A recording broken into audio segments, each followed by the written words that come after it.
Epic World Cup o Epic normale?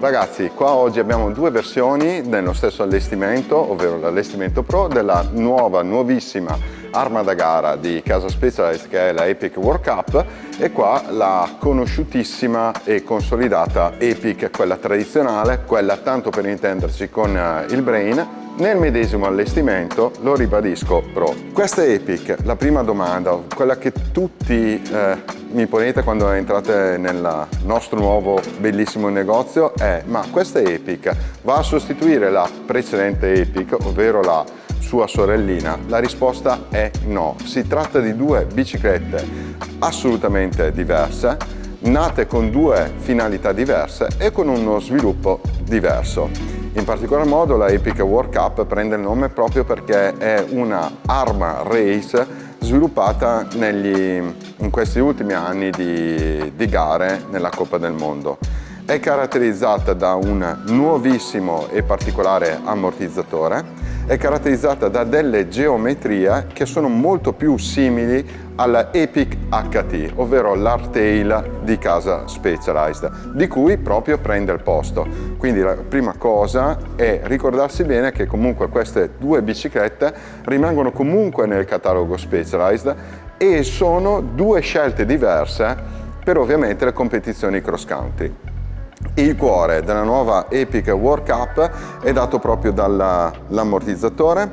L'ammortizzatore è un SID Deluxe customizzato, studiato appositamente da RockShox attorno alla bicicletta. Questo SID prende la denominazione di World Cup Integrated Design ed è caratterizzato da una camera positiva, come potete vedere, molto lunga, e da una camera negativa customizzabile. È, diciamo, l'ammortizzatore che prende il posto del vecchio Brain, ma con delle features in più maggiorate e migliorate rispetto al vecchio Brain. Funziona a differenza del Brain, in cui abbiamo una piattaforma di attivazione molto marcata, molto sensibile. Questo ammortizzatore funziona su un altro principio, che è quello della curva di compressione, tant'è che è settabile su 3 diverse curve di compressione e 3 diversi livelli, che vengono chiamati da Specialized Gulp. Abbiamo quindi il Full Gulp, in cui praticamente l'ammortizzatore si comporta come un ammortizzatore tradizionale, il Mid Gulp, che è una via di mezzo, e il No Gulp, in cui l'ammortizzatore è totalmente rigido e permette alla bicicletta di comportarsi come una vera e propria hardtail.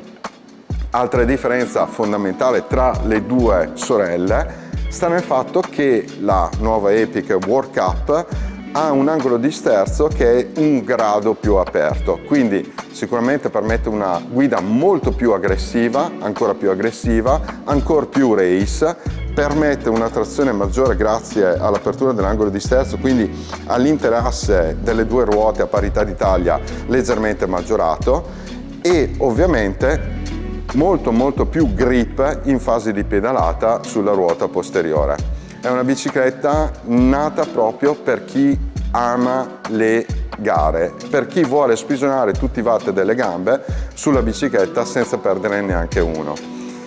Quindi, dopo questa breve panoramica, a chi consigliare questa bicicletta in luogo della tradizionale bicicletta Epic? Beh, sicuramente al pubblico che frequenta i campi di gara. Soprattutto è molto indicata per le gare, diciamo, casalinghe o europee, in cui pedalare, avere un'ottima pedalata, un'ottima trasmissione dei watt sui pedali è di fondamentale importanza.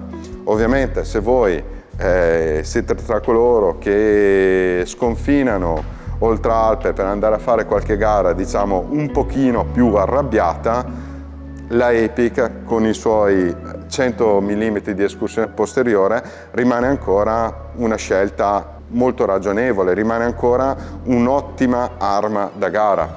Considerate che da questa parte abbiamo un'escursione di soli 75 mm. Altra caratteristica fondamentale della Epic World Cup è la rinnovata SID SL, rinnovata perché la cartuccia del Brain, che troviamo anche nella SID SL della Epic tradizionale, è in questo caso maggiorata.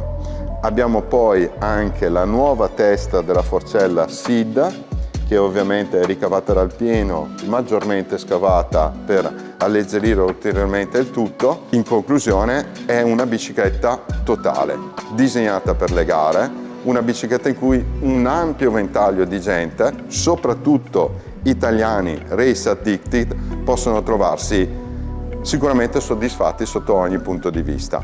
Mi raccomando però, non fate l'errore di pensare che questa vada a sostituire la Epic.